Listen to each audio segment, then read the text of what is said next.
Estamos juntos esta tarde. Deus já falou convosco alguma coisa nesta tarde? Houve algo que Deus falou à vossa alma, ao vosso coração? Ainda nada? Eu gosto imenso de quando nós cantamos aquela música de Moisés, não é? Realmente este é o Deus que é o mesmo, não é? Que fez o que fez e faz o que faz e fará o que fará. E a pergunta é se nós somos os mesmos homens que aqueles foram, não é? E as mesmas mulheres, com fé, com perseverança. No meu, vamos por aqui a máquina andar, não é? No meu devocional, há uns dias atrás, eu estava a ler, a dizer assim: vivemos hoje um tipo de geração micro-ondas. Tudo tem que acontecer agora. Há muitos crentes que é assim. Não podemos esperar e os resultados têm que ser instantâneos. E muitas vezes nós esperamos, quando nós oramos, as coisas vão logo acontecer. É como quando metemos algo no micro-ondas e queremos que aquilo aqueça muito rápido, não é? E muitos de nós temos um cristianismo assim, achamos que nós pedimos e as coisas acontecem logo. É curioso quando nós lemos a vida de muitos homens de Deus, e um deles é David. Quando David foi escolhido aos 15 anos de idade como rei, sabem quando é que ele começou a reinar? Não sabe? 30. Sabem quanto vai de 15 a 30? Com 15 anos. 15 anos é muito pouco tempo. Ora, aqueles 15 anos foram... Ele foi para uma escola de formação profissional para ser rei. Foi aprender... E ele, verdadeiramente, aqueles 15 anos foram anos muito atribulados para David. O que significa que Deus tinha um propósito para ele. E às vezes nós pensamos que os cozinhados do micro-ondas são iguais aos cozinhados da nossa mãe, que são feitos durante horas. E a nossa vida muitas vezes também é assim. Então estava a pensar muito acerca desta semana, acerca o que é que Deus gostaria que nós hoje falássemos. E vamos falar um pouco acerca de entre a realidade e a promessa de Deus, o que fica.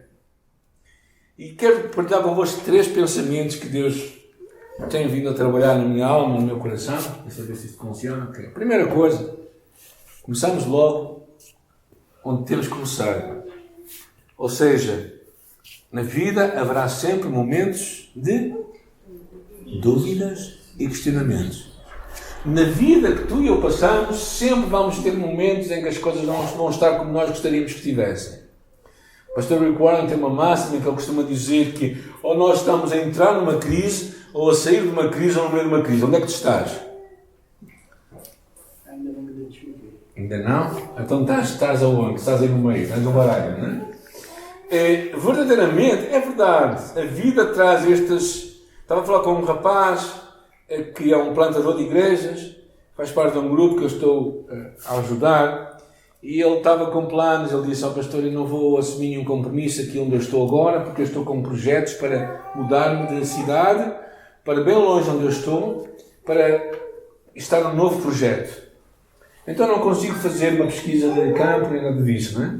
Ontem estava a falar com ele e falei: então Pedro, então Miguel, como é que estão as coisas? Ele disse assim: Samuel, eu decidi, vamos ficar aqui.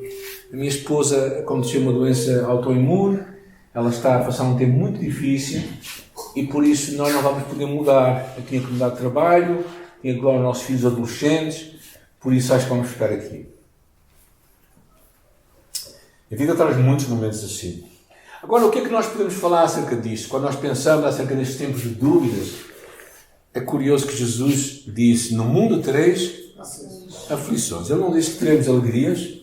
Curiosamente, este é um capítulo de alegrias.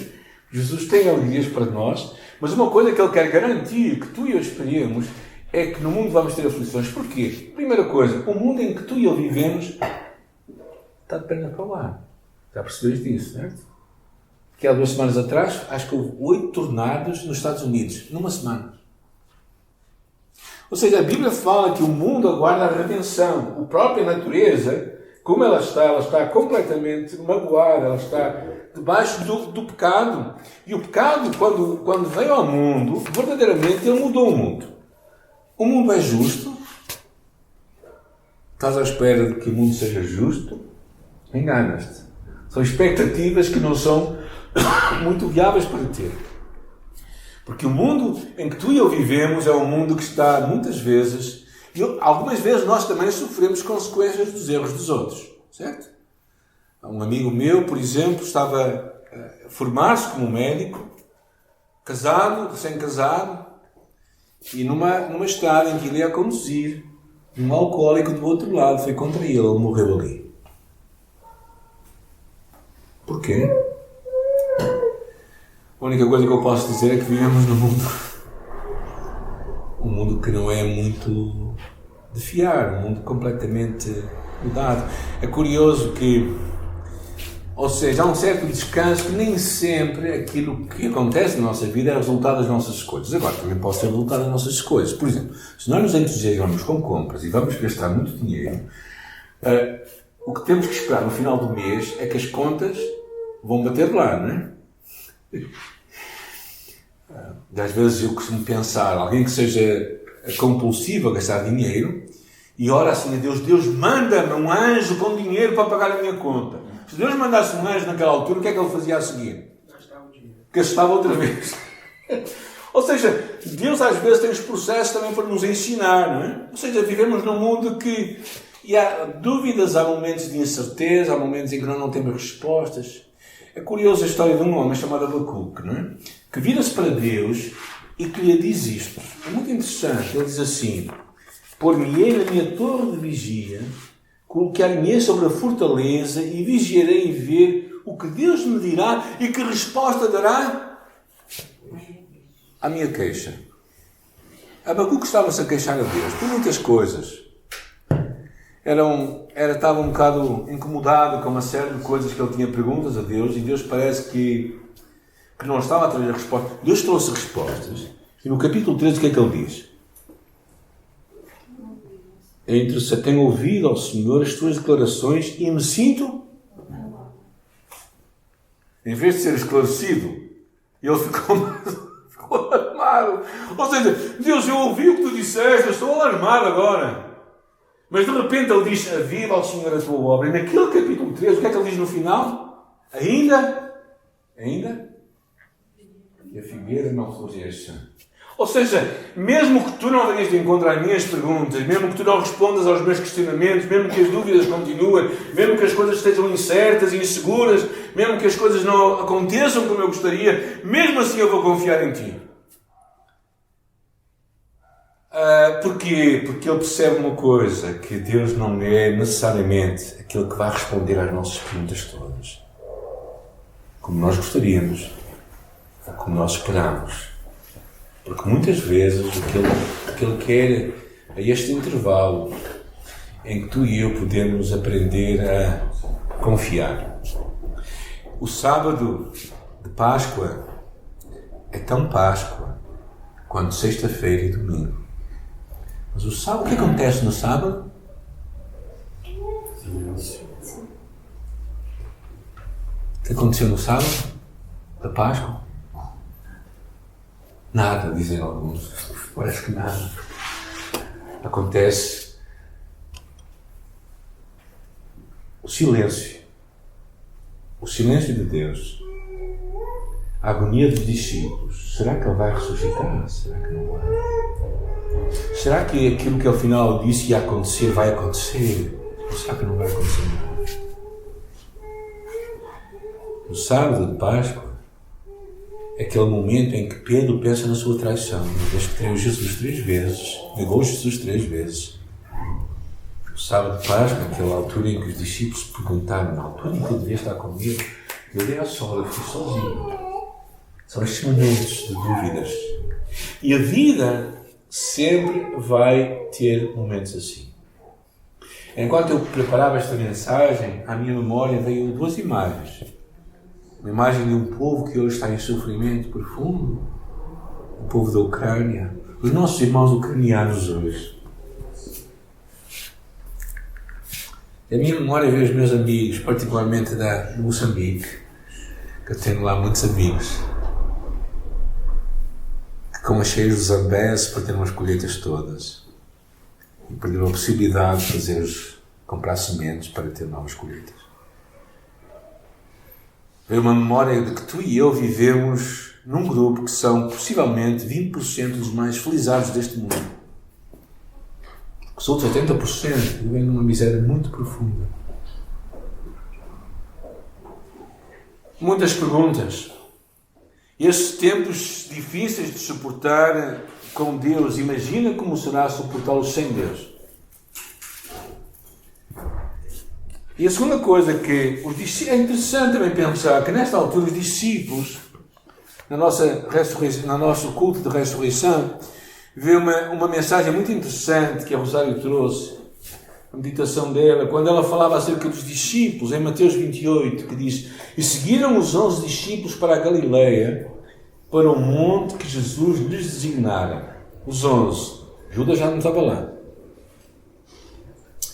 E quando o viram, o adoraram, mas alguns duvidaram.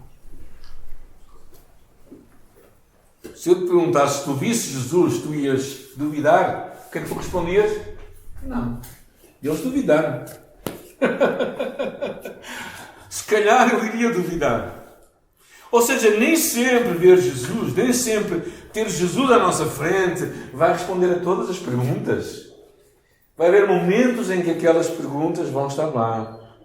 Vai haver momentos em que nós até nos podemos zangar um pouco com Deus. É curioso aquele episódio, quando o apóstolo Paulo queria pregar, e no capítulo 16 nós lemos que ele queria evangelizar e diz que não podiam ir, e no outro versículo diz que Deus fechou as portas.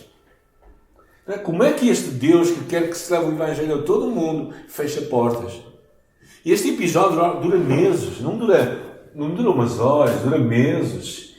E Paulo, perante aquele silêncio de Deus, ou perante aquelas portas fechadas, o que é que ele fez? Ele continuou a esperar em Deus. E esse é o segundo ponto que eu queria partilhar contigo, que é a confiança nestes momentos de transição baseia-se no relacionamento que tu e eu temos com Deus. E aqui é muito importante.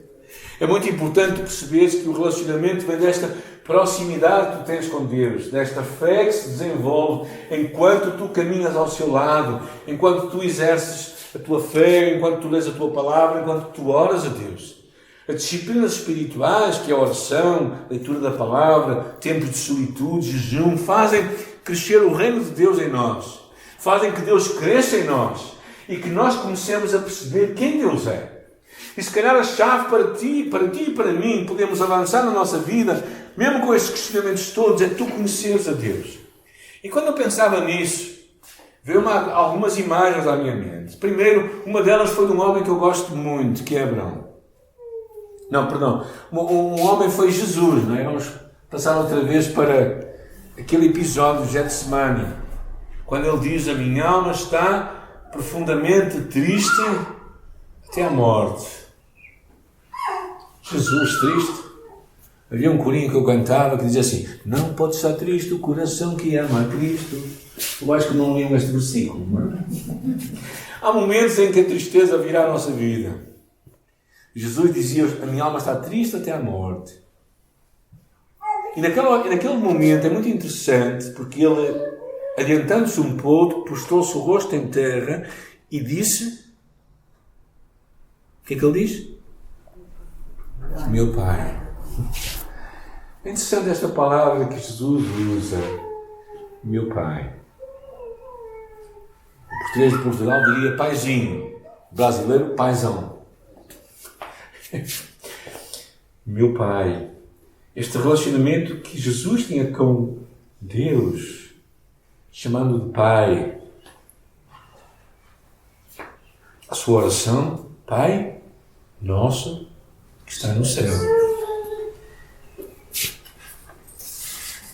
Quando Jesus falou: ora, se vós que sois maus sabeis as boas coisas aos vossos filhos, quanto mais o vosso Pai. Conheceres Deus como Pai é que te vai fazer segurar em momentos difíceis. Porque em alguns momentos tu vais olhar e vais dizer a Deus: Deus, tu és o meu Pai. Nenhum pai vai abandonar o seu filho, sua filha. Nenhum pai vai deixá-lo sozinho. Tu vais estar comigo, tu és o meu Pai. Então o que é importante na fé é um relacionamento. É um relacionamento de proximidade. E eu estava a pensar noutra pessoa que eu admiro imenso, que é Jó. Jó, a quem lhe foi tirado tantas coisas, mas não lhe foi tirado aqueles amigos que estavam a azucrinar a sua cabeça. Mas Jó perdeu a sua riqueza, perdeu a sua família, perdeu o seu conforto, perdeu a sua saúde. E lemos lá no meio da história de Jó, Jó não se rende, ainda que haja grito dentro da sua vida. Se vocês vão ler Jó, em algumas alturas ele manda cá para fora algumas coisas pesadas contra Deus, falando acerca de Deus, tu abandonaste, uma série de coisas acerca de Deus, não é? Mas houve uma altura em que ele volta-se para Deus e diz: eu sei que o meu Redentor vive. Ou seja, eu tenho um Salvador. Eu tenho alguém que está vivo, alguém que não se foi embora. Eu estou aqui na miséria, eu estou aqui realmente numa miséria profunda. Perdi os meus filhos, perdi a minha riqueza e perdi a minha saúde. E tenho aqui estes amigos, aqui a chatear-me, a dizer que eu não devo ser grande coisa, por isso é que Deus me abandonou. E a mulher? Bem, a mulher nem queria falar dela. Porque a vez de grande ajuda, ela estava-lhe a dizer: olha, o melhor é tu amaldiçoares a Deus e morreres consolado. Não é? Mas Jó solta da sua alma este grito, e eu sei que o meu Redentor. Jó sabia que ele tinha um Redentor. Jó sabia que ele tinha um Salvador. Jó conhecia Deus. E o que te vai a ti e a mim ajudar em tempos difíceis é tu conheceres Deus, teres um relacionamento com Deus. O próprio David, não é? Que eu não coloquei aqui, mas o próprio David sabia que o destino de uma ovelha era determinado pela qualidade do pastor que ele tinha. E por isso no Salmo 23, que todos nós conhecemos tão bem, ele diz: ainda que eu ande pelo vale da sombra e morte, não temerei mal algum, porque tu estás comigo. E ele sabia, ele tinha andado pelo vale da sombra e morte, várias vezes ele esteve prestes a morrer, mas ele sabia que Deus estava com ele. Então ele tinha um relacionamento com Deus como se fosse o seu pastor, porque ele sabia muito bem que, como ovelha ele poderia descansar naquele pastor que ele tinha. O relacionamento, a confiança em conheceres a Deus é que vai fazer a diferença em tua vida. Não são as tuas boas circunstâncias ou más. É tu conheceres a Deus. Pensei em Abraão e Sara. Aos 99 anos, quando Abraão atingiu a idade de 99 anos, apareceu-lhe o Senhor e lhe disse: eu sou o Deus Todo-Poderoso. E ele precisava do Deus Todo-Poderoso. E ele e a sua esposa também. Porque eles estavam à espera de um filho. E Deus, olhando para ele, lhe disse: eu sou o Deus Todo-Poderoso. Anda em minha presença e ser perfeito. Este Abraão percebia, por isso se tornou um amigo de Deus. Percebia que caminhar com Deus é que lhe daria uma intimidade com Ele, que o iria ajudar a ultrapassar os desafios que ele tinha na sua vida, as perdas, as lutas.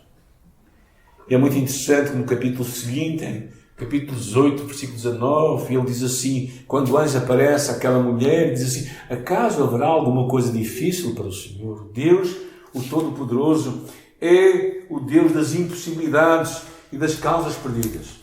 Não é a Santa Rita de Cássia, nem São Judas Tadeu. É Deus que é o Deus das causas perdidas. É aquele que pode fazer as mudanças. É o Deus que pode até fazer de uma pessoa idosa ter um filho. Não é? Graças a Deus, que eu acho que se tivesse agora um filho seria o fim da picada, porque eu acho que não tinha paciência para ele.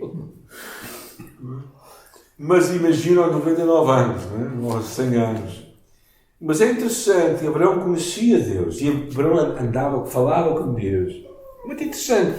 Se vocês vão ver Abraão a conversar com Deus e Deus a falar com ele. Abraão, olha aqui para o céu. Estás a ver essas estrelas todas? Estás a ver este céu estrelado? Assim estás a ver tudo isto e estas galáxias bonitas. Assim vai ser a tua descendência. Porque Abraão conhecia Deus de proximidade. Muita gente quer a dádiva, mas não quer o doador. Muita gente quer herança, mas não quer aquele que está a dar a herança. Era como se tu estivesses prestes a receber uma herança e dissesse assim, eu não quero nada com esta pessoa, mas eu quero o que ela tem. E há muita gente que procura Deus para tentar ter alguma coisa de Deus. Mas o que Deus quer ter não é dar coisas. O que Deus quer é dar-se a si mesmo. Por isso é que ele diz uma coisa curiosa lá, que diz, e me encontrareis quando me buscardes de todo o vosso coração. Deus não é um Deus de meios termos, Ele quer todo o nosso coração. Deus é um Deus ciumento. Realmente é. Ele não nos partilha com ninguém. Então encontramos que a chave muitas vezes é tu conheceres a Deus e tu te relacionares em confiança com Deus. Eu não podia deixar de me lembrar de uma das pessoas que eu admiro muito e que eu tenho muita simpatia por ela, que é uma mulher chamada Agar. Pensando em Abraão e Sara. Agar era uma criada que engravidou do seu senhor e depois foi abandonada e foi para o deserto para morrer com o seu filho. Independentemente de questões teológicas, mas encontramos uma mulher que está a sofrer imenso. Sofreu o abandono de tudo e de todos. E naquela altura Deus a visita. E lá ela diz que invocou o nome do Senhor Deus, que lhe falava. E ela disse, tu és o Deus que vê. Ela conheceu um Deus que estava a ver o seu sofrimento, estava a ver a sua dor, estava a ver tudo o que ela estava a passar. Por isso tu e eu precisamos de ter, não é mais religião, é um relacionamento mais de perto com Deus. É conhecer a Deus verdadeiramente de perto. É estar seguro, cuidado e amado. Nós queremos soluções rápidas. Nós somos cristãos de micro-ondas. Queremos que a coisa seja resolvida não para hoje, para ontem. Nós precisamos de... Deus não é ninguém, não é o Pai Natal. Não é aquele que nos vai solucionar todas as coisas. O que Deus quer ter de ti e de mim é o nosso amor, de todo o nosso coração. Por isso é que aquela palavra de Jesus é muito forte quando lhe perguntam. E a quem, afinal, qual é o primeiro mandamento? Ele diz, amarás o Senhor teu Deus de todo o teu coração, alma, força e entendimento. Amar a Deus com tudo que nós temos. Então a confiança nos tempos difíceis vai se desenvolvendo num relacionamento que tu e eu temos que desenvolver com Deus. Quem já orou por soluções rápidas? Eu já orei muitas vezes. Orei que Deus resolvesse aquilo naquela hora. E parece que Deus não resolveu. E às vezes eu fiquei zangado com Deus. Houve alguma vez que eu disse, Deus, eu acho que foste dar uma volta pelo mundo e deixaste-me aqui sozinho. Mas o que Deus estava a dizer era, eu estou aqui, filho, eu estou aqui. Onde é que tu estás? Onde é que tu estás? É isso que Deus quer ter contigo e comigo, é um relacionamento. Não é? Se não é tipo aquele filho que vai ter com o pai e diz, pai, dá-me 5 euros. E o pai lhe dá a ele. É isso que um pai quer. Não é? O que um pai quer é um relacionamento. É o abraço. É o amor, é o carinho. É isso que Deus quer ter contigo e comigo. E a última coisa que eu queria partilhar convosco é que a esperança está alicerçada no caráter de Deus. Ok. A fé está alicerçada no caráter de Deus. E a fé nas promessas que sempre se irão cumprir. Ou seja, a nossa esperança não está se amanhã o IVA vai ser a 0%, gente. Eu espero que seja, mas já perceberam que parece que não vai adiantar muito. Lamento imenso, porque aquilo que eles vão baixar no IVA, se calhar vão aumentar os preços. Não sei, espero bem que não seja assim. Mas alguns de nós estão com esperança que algumas dessas coisas solucionem-se e que tragam mais paz à nossa vida. Se calhar não vai ser aí que tu vais encontrar a paz que tu precisas. Não vai ser a tua confiança nessas coisas tão mutáveis que vai trazer descanso à tua alma. Mas é conheceres a Deus. Lembro-me quando um amigo meu, o Russell, tinha perdido a sua esposa, que morreu com cancro nos ossos. E lhe perguntei como é que foi. E ele compartilhava comigo, e depois também, enquanto a Margarida morria, a fase terminal dela durante os últimos 2-3 meses, a sofrer imenso, e nos últimos dias, a sua respiração a ser cada vez mais espaçada e mais sofredora. E a dizer ao seu marido: deixa-me partir, deixa-me ir para a beira do Pai. Ele compartilhava comigo, ele dizia-me assim: sabes, Samuel, a graça de Deus é sempre maior que as nossas necessidades. A graça de Deus é maior que as nossas necessidades. O apóstolo Paulo sabia bem isto, quando ele dizia: a minha graça te basta. Deus lhe disse: a minha graça te basta. Mas nós não acreditamos nisto. Não acreditamos. Nós dizemos: Senhor, eu quero a tua graça, mais isto, mais isto. E começamos a dar a nossa lista de coisas, não é? E depois Deus diz assim: não, a minha graça te basta, porque o meu poder se aperfeiçoa na tua fraqueza. E depois Paulo, de uma forma surpreendente, sai com uma que diz assim: e eu me alegrarei na minha fraqueza, porque quando eu sou fraco, aí sou forte. Porque a sua força estava em Jesus. Por isso é que ele dizia: posso todas as coisas em Cristo que me fortalece. Paulo sabia viver momentos de grande euforia, de grandes vitórias e de grandes perdas e abandonos. Quando ele afirma: todos da Ásia me abandonaram, quando ele fala dos males que lhe fizeram à sua própria vida, quando ele conta dos açoites que levou, da perseguição que teve, quando às vezes foi abandonado como morto, às vezes em que ele orou a Deus e que pediu um milagre para que aquela dor no seu corpo, aquela doença que ele trazia, pudesse desaparecer. E Deus, por várias vezes ele pediu a Deus, e Deus disse: Paulo, para que daqui a 2000 anos à frente, lá em Hermesinde, possam dizer alguma coisa que tenha sentido, e tem muito sentido: a minha graça te basta para ti, basta para eles, porque o meu poder se aperfeiçoa a fraqueza.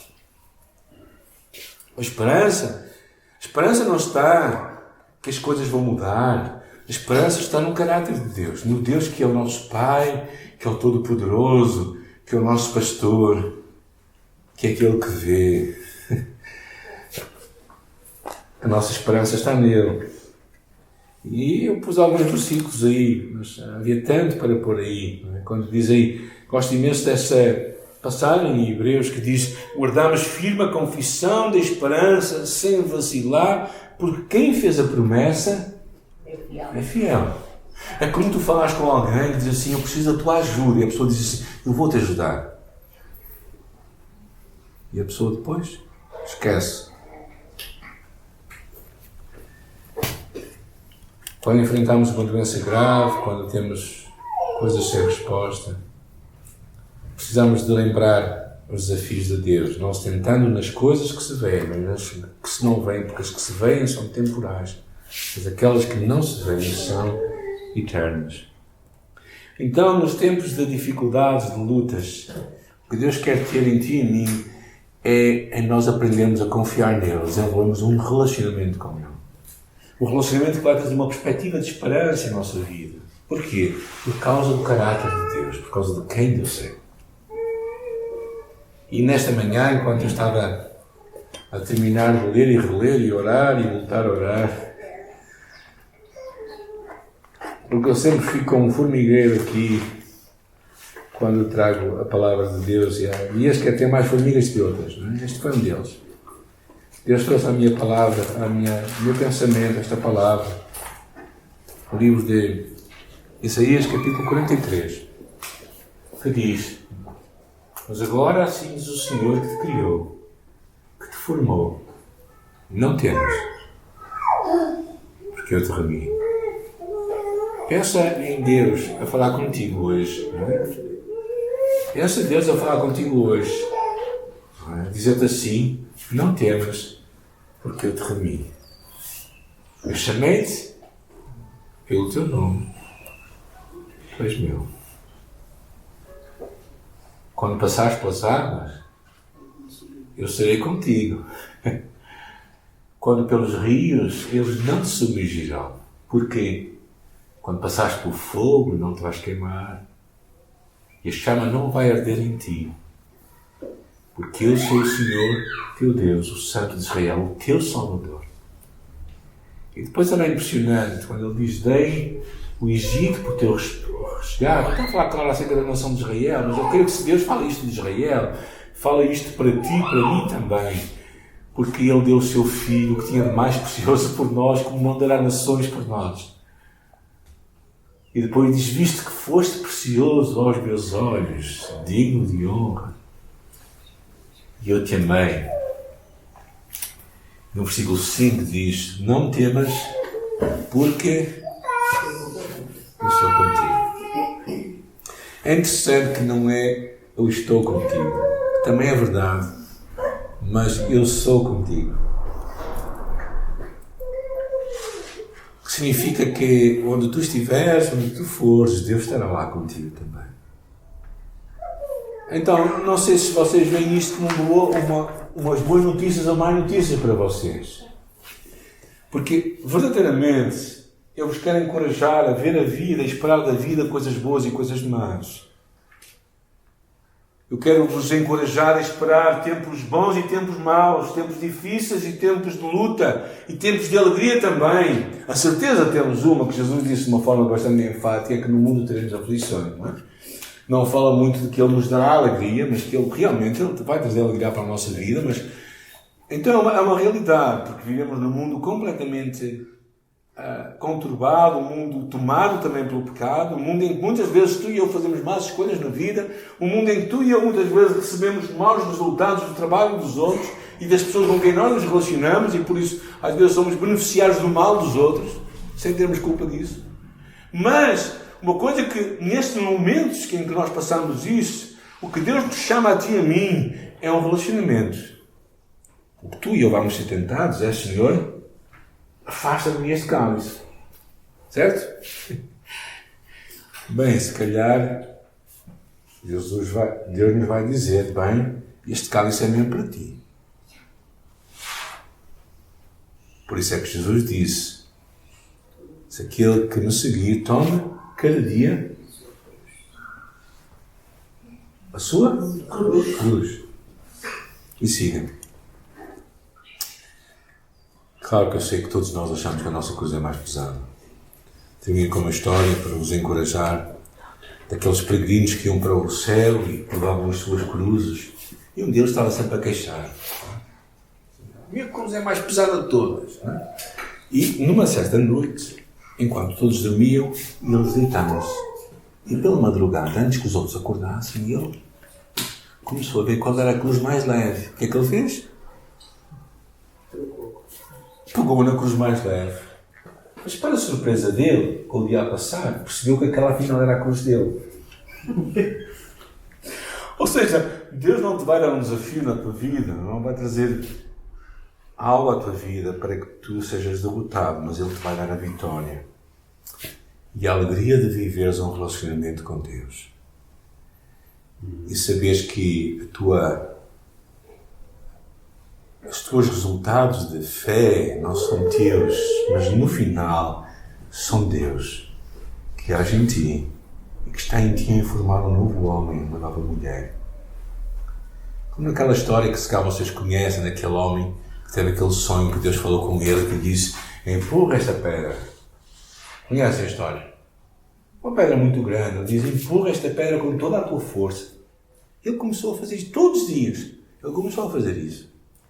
Os dias iam passando, até que ele começou a ver que a pedra não se movia.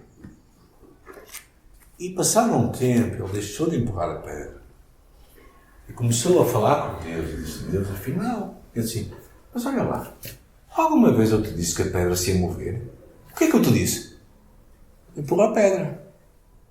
Mas olha para ti agora. Que tipo de homem tu és? Olha para os teus músculos. Vê como tu estás forte. A pedra não se moveu, mas tu és um homem diferente. O que é que nós queremos todos? Que as pedras se movam. Mas o que é que às vezes Deus quer? Que nós cresçamos. Por isso, o meu desafio para ti e para mim, não é? Para mim, em primeiro lugar, é que eu possa esperar em Deus. Este Deus que vai agir e que vai realmente vir ao meu encontro quando eu o busco com todo o meu coração. Eu quero orar também nesta tarde, quero orar a bênção de Deus sobre cada um de nós. Tenho mais alguma coisa? Mas depois vamos terminar com uma música, está bem? Senhor, eu te dou graças pela tua palavra, por a tua pessoa, Senhor, por quem tu és. Porque nós acreditamos num Deus que está vivo, num Deus que às vezes deixa que os sábados aconteçam, que os sábados sejam tão longos, que parece que o domingo não vai chegar. Mas o domingo da ressurreição vai chegar. Mas o sábado que nós temos, às vezes pode parecer longo demais. Senhor, mas eu oro que neste tempo de espera, que tu nos dês fé, que nos dês perseverança, que nos dês confiança em ti, Senhor, para vermos o teu agir e esperarmos ver o teu acontecer à nossa volta. Senhor, nós te louvamos e agradecemos por Jesus, nosso bendito e amado Salvador, que deu a sua vida por nós, para que nós tivéssemos vida e vida com abundância, Senhor. E por isso eu peço, Senhor, que nós que estamos a passar de lutas e desafios, problemas e dificuldades, Senhor, que os nossos olhos continuem olhando para Ti, de onde nos virá o socorro. O nosso socorro vem do Senhor que fez os céus e a terra. Por isso, ajuda-nos a confiar em Ti, Senhor. A confiar em Ti, a esperar em Ti. E é nesta esperança, nesta confiança, neste tempo de espera, deixarmos que Tu trabalhes em nós. Para sermos os homens e as mulheres que Tu queres que nós sejamos. Em nome de Jesus. Amém.